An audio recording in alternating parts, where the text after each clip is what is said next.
بسم اللہ الرحمن الرحیم۔ ناظرین، رمضان المبارک میں امت مسلمہ کے لیے اللہ تعالیٰ کا خصوصی انعام ہے۔ یہ مہینہ نزول قرآن کا مہینہ ہے۔ اس ماہ مبارک میں پروردگار کی خاص رحمتوں اور برکتوں کا نزول، فراغِ رزق، ایک دوسرے کی خیر خواہی اور جنت میں داخل ہونے کے لیے اور جہنم سے نجات حاصل کرنے کے لیے کی جانے والی کاوشوں کا مہینہ ہے۔ آخری کتاب و شریعت کے نزول کے ساتھ ہی حضور صلی اللہ علیہ وآلہ وسلم کو نبوت کی بشارت دی گئی۔ امت مسلمہ پر نازل ہونے والے اس انعام و اکرام کی خوشی اور شکرانے کے طور پر مسلمانوں پر ایک ماہ کے روزے رکھ کر اضافی عبادت کا تحفہ ملا، اور پروردگار نے ارشاد فرمایا، اے ایمان والو، تم پر اسی طرح روزے فرض کیے گئے ہیں جیسے تم سے پہلے لوگوں پر فرض کیے گئے تھے، تاکہ تم پرہیزگار بن جاؤ۔ اس آیت کریمہ سے وضاحت ہو رہی ہے کہ مسلمانوں سے پہلے بھی امتیوں پر روزے فرض قرار دیے گئے تھے تاکہ وہ تقوی کے اعلیٰ درجات پر فائز ہو سکیں۔ رمضان المبارک کی اہمیت رسالت مآب حضرت محمد صلی اللہ علیہ وآلہ وسلم کی اس حدیث مبارکہ سے بہت واضح ہو رہی ہے کہ جس میں آپ صلی اللہ علیہ وآلہ وسلم نے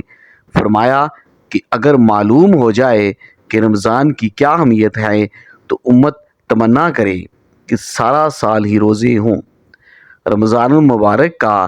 یہ مقدس مہینہ ساری دنیا کے مسلمانوں کے لیے ذکر و فکر، تسبیح و تحلیل، کثیر تلاوت، نوافل اور صدقہ و خیرات کا باعث بنتا ہے۔ اس مہینے کو پا کر دنیا کا ہر مسلمان اپنے اپنے ایمان اور تقوی کے مطابق حصہ لے کر اپنی جسم و روح کے لیے تقویت کا سامان فراہم کرتا ہے۔ اسی طرح حضور نبی کریم صلی اللہ علیہ وآلہ وسلم کی یہ حدیث مبارکہ ہے کہ روزہ گناہوں سے بچنے کے لیے ڈال ہے۔ اس حدیث سے صاف واضح ہو رہا ہے کہ روزے دار صرف اپنے آپ کو کھانے پینے سے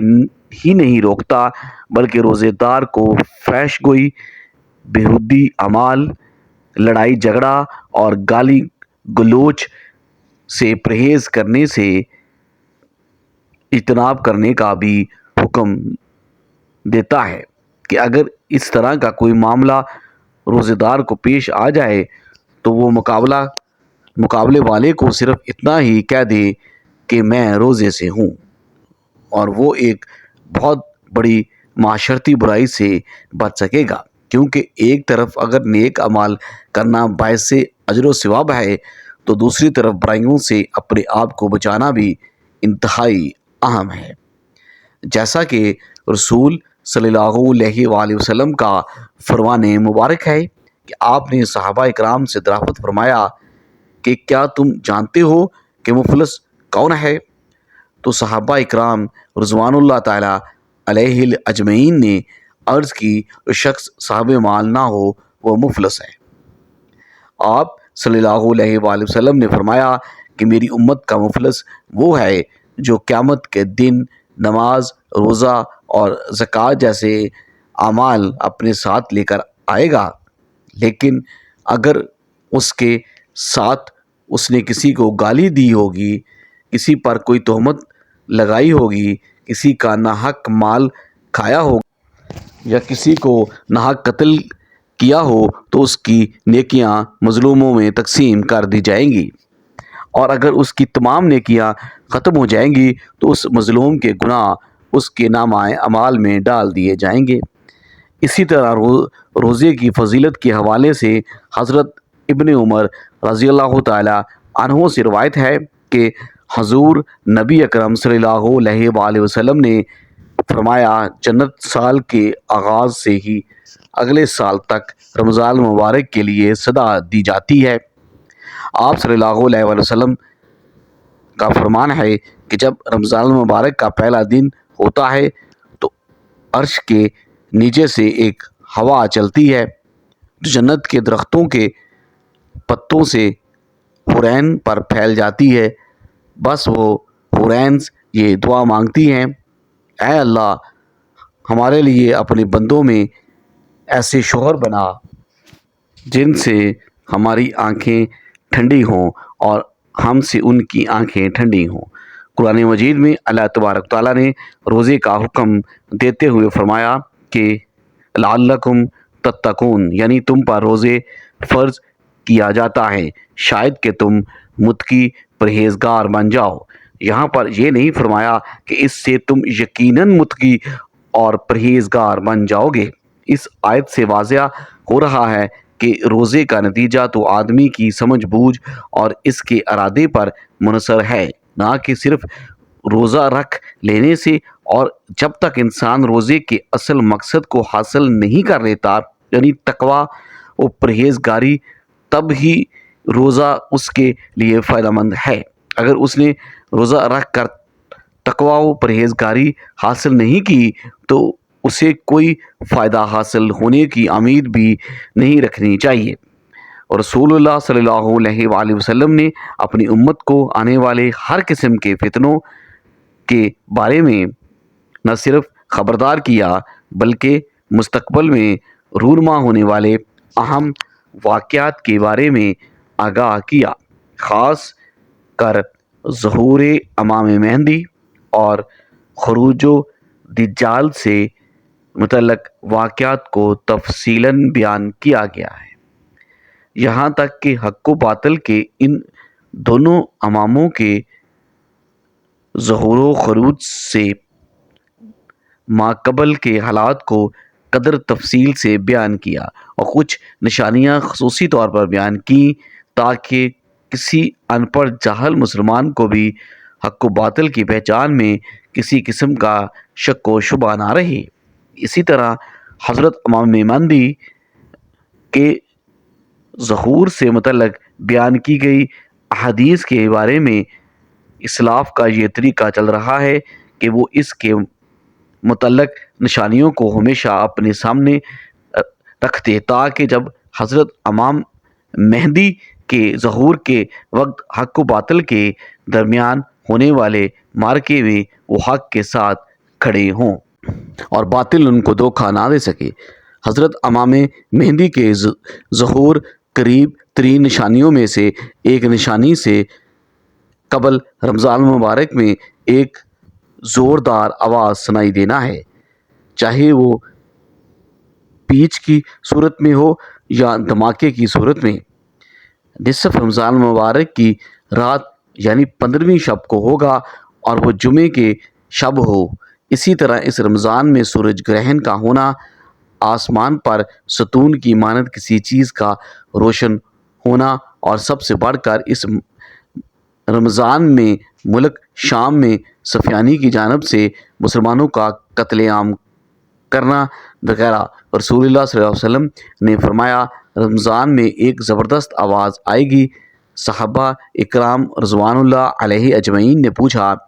یا رسول اللہ صلی اللہ علیہ وآلہ وسلم، آواز رمضان کے اول میں ہوگی، درمیان میں یا آخر میں؟ تو آپ صلی اللہ علیہ وآلہ وسلم نے فرمایا، نصف رمضان میں۔ جب نصف رمضان میں جمعے کی رات ہوگی تو آسمان سے ایک زوردار آواز آئے گی جس سے 70,000 لوگ بے ہوش ہو جائیں گے اور 70,000 اندھے ہو جائیں گے اور 70,000 بہرے ہو جائیں گے۔ ایک اور روایت کے مطابق 70,000 راستہ بھٹک جائیں گے اور 70,000 لڑکیوں کے وقارت زائل ہو جائیں گے۔ صحابہ اکرام رضی اللہ تعالی عنہ نے دریافت کیا، یا رسول اللہ صلی اللہ علیہ وآلہ وسلم، تو آپ کی امت میں سے اس آواز سے کون محفوظ رہے گا؟ رسول اللہ صلی اللہ علیہ وآلہ وسلم نے فرمایا، جو اس وقت اپنے گھروں میں رہے اور سجدوں میں گر کر پناہ مانگے اور زور زور سے تکبیر کہے۔ پھر اس کے بعد ایک اور آواز آئے گی، پہلی آواز حضرت جبرائیل علیہ السلام کی ہوگی اور دوسری آواز شیطان کی ہوگی۔ پھر فرمایا کہ واقعات کی ترتیب یہ ہوگی کہ آواز رمضان میں ہوگی اور دراصل جنگ کی گنگرج یا شور شرابہ ہوگا جو کہ شوال المکرم کے مہینے میں ہوگی، اور ذی القعد عرب بغاوت کریں گے اور ذوالحجہ میں حاجیوں کو لوٹایا جائے گا۔ محرم کے مہینے کا ابتدائی حصہ میری امت کے لیے آزمائش ہے اور اس کا آخری حصہ میری امت کے لیے نجات ہے۔ اس دن وہ سواری بما گجاوے کہ جس پر سوار ہو کر مسلمان نجات پائے گا، اس کے لیے 1,00,000 سے زیادہ قیمت والے اس مکان سے بہتر ہوگی جہاں کھیل و تفریح کا سامان ہوگا۔ رسول اللہ صلی اللہ علیہ وآلہ وسلم نے فرمایا، رمضان میں ایک آواز سنائی دے گی، شوال میں شور شرابہ ہوگا اور ذی القعد میں قبائل کی باہمی کشمکش۔ اس سال حاجیوں کو لوٹایا جائے گا اور مینا میں بڑا کشت و خون ہوگا اور بہت سے لوگ قتل کیے جائیں گے۔ وہاں اس وقت خون ریزی ہوگی اور محرم میں ایک ندا دینے والا آسمان سے ندا دے گا کہ جان لو یہ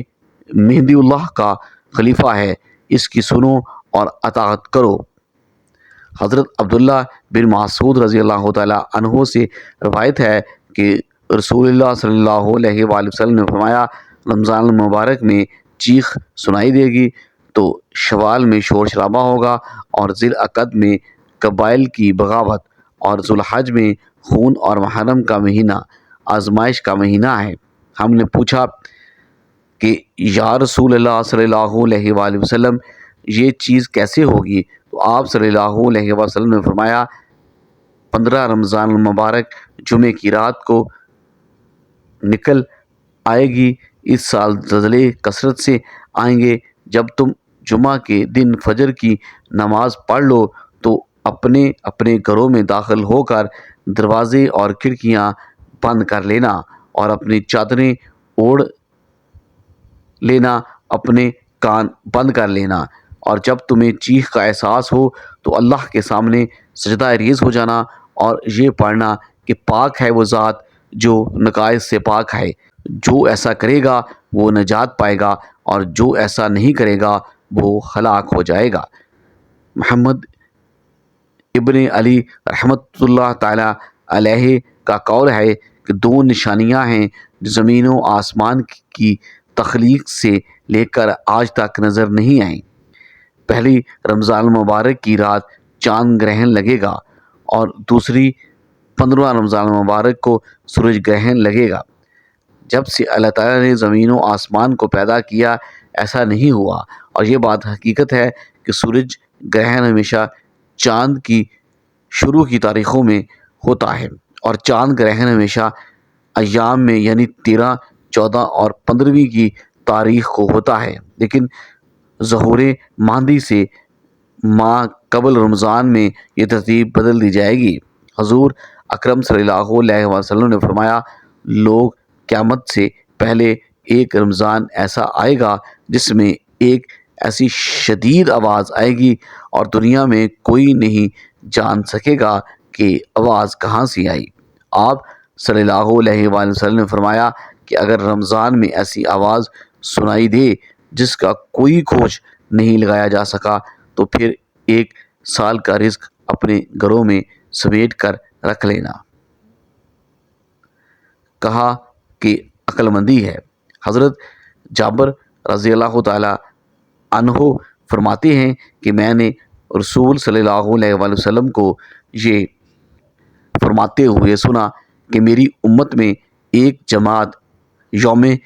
قیامت تک سربلندی کے ساتھ حق کے لیے برسرے پیکار رہے گی،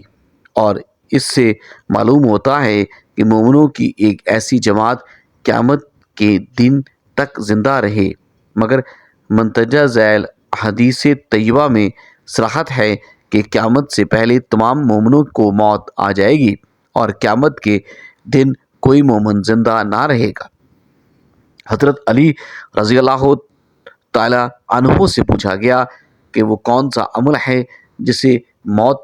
کے وقت ملک الموت انسان کی تعظیم کرتے ہیں، اس کی روح سکون سے قبض کرتے، تو حضرت علی رضی اللہ تعالیٰ عنہ نے ارشاد فرمایا، اے شخص، وہ 3 عمل یہ ہیں، جو انسان یہ 3 کام کرتا ہے تو فرشتہ موت اس کی تعظیم کرتا ہے، یوں وہ اپنے مالک حقیقی سے جا ملتا ہے۔ جب حضور صلی اللہ علیہ وآلہ وسلم کی وفات کا تو آپ صلی اللہ علیہ وآلہ وسلم نے فرمایا، کیا میری امت کو موت کی تکلیف برداشت کرنی پڑے گی؟ تو فرشتے نے کہا، جی ہاں، کرنی پڑے گی۔ آپ صلی اللہ علیہ وآلہ وسلم کی آنکھ مبارک سے آنسو جاری ہو گئے تو اللہ تبارک و تعالیٰ نے فرمایا، اے محمد صلی اللہ علیہ وآلہ وسلم، آپ کی امت اگر ہر نماز کے بعد آیت الکرسی پڑھے گی تو موت کے وقت اس کا ایک پاؤں دنیا میں ہوگا اور دوسرا جنت میں ہوگا۔ حضرت سیدنا ابو امامہ رضی اللہ تعالیٰ عنہ فرماتے ہیں کہ رسول اللہ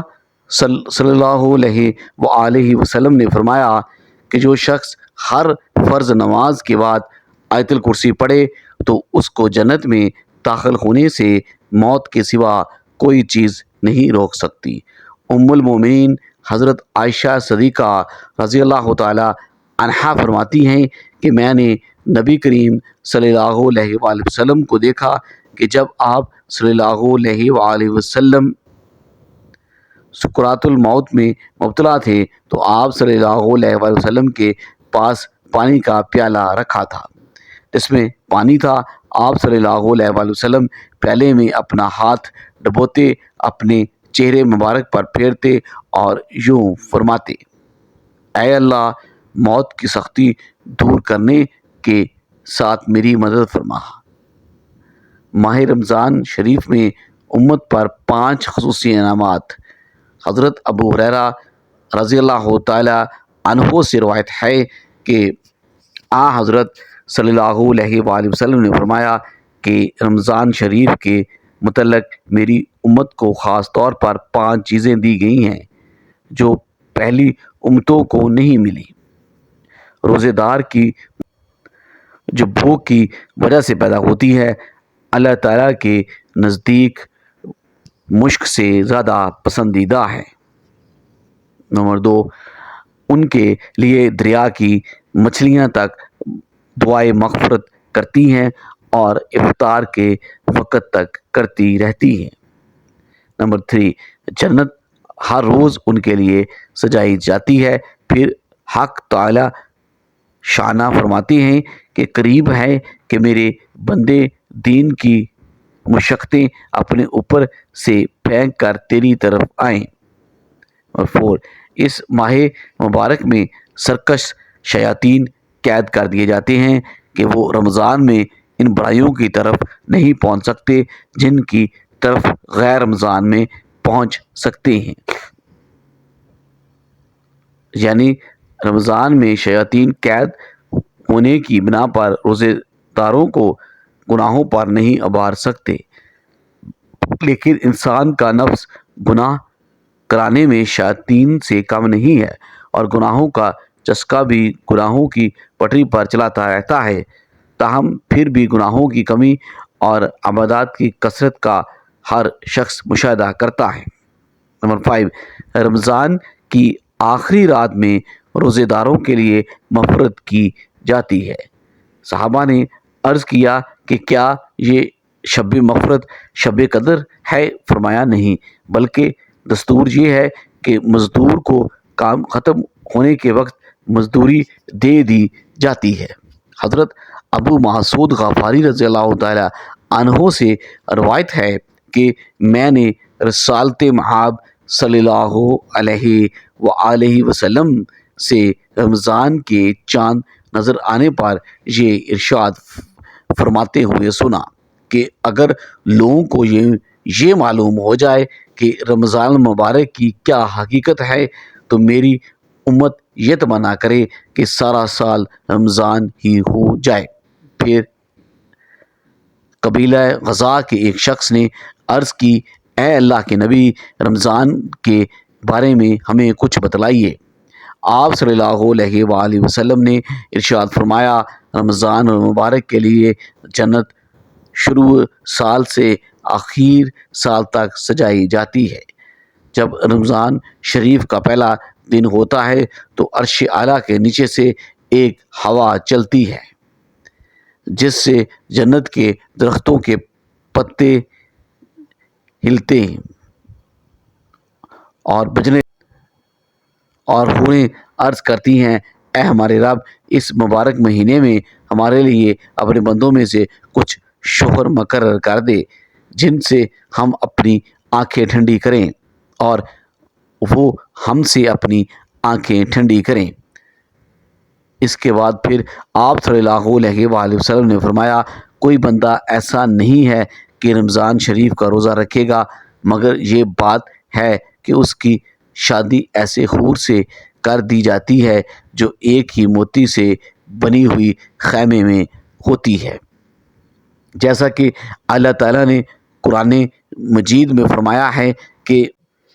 ترجمہ یعنی حوریں خیموں میں رکی رہنے والی۔ ان عورتوں میں سے ہر عورت کے جسم پر 70 قسم کے لباس ہوں گے، جن میں سے ہر لباس کا رنگ دوسرے لباس سے مختلف ہوگا اور انہیں 70 قسم کی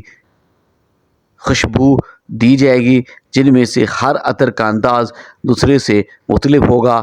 اور ان میں سے ہر عورت کی خدمت اور ضرورت کے لیے 70,000 نوکرانیاں اور 70,000 خادم ہوں گے۔ ہر خادم کے ساتھ ایک سونے کا بڑا پیالہ ہوگا جس میں کئی قسم کا کھانا ہوگا، اور وہ کھانا اتنا لذیذ ہوگا کہ اس کے آخری لقمے کی لذت پہلے لقمے سے کہیں زیادہ ہوگی، اور ان میں سے ہر عورت کے لیے سرخ یاقوت کے تخت ہوں گے، ہر تخت پر 70 بستر ہوں گے جن کے استر موٹے ریشم کے ہوں گے، اور ہر بسترے پر 70 گدے ہوں گے، اور اس کے خاوند کو بھی اسی طرح سب کچھ دیا جائے گا۔ موتیوں سے جڑے ہوئے سرخ یاقوت کے ایک تخت پر بیٹھا ہوگا، اس کے ہاتھوں میں 2 کنگن ہوں گے۔ یہ رمضان المبارک کے ہر روزے کا بدلہ ہے، خواہ وہ شخص بھی روزے رکھے۔ اور روزے دار نے روزے کے علاوہ جو نیکیاں اور اعمال صالحہ حاصل کیے ہیں ان کا اجر و ثواب اس کے علاوہ ہے۔ مذکورہ ثواب صرف روزہ رکھنے کا ہے۔ اللہ تعالی ہمیں رمضان المبارک کی قدر کرنے کی توفیق عطا فرمائے اور ہمارا خاتمہ بالخیر فرمائے، آمین ثم آمین۔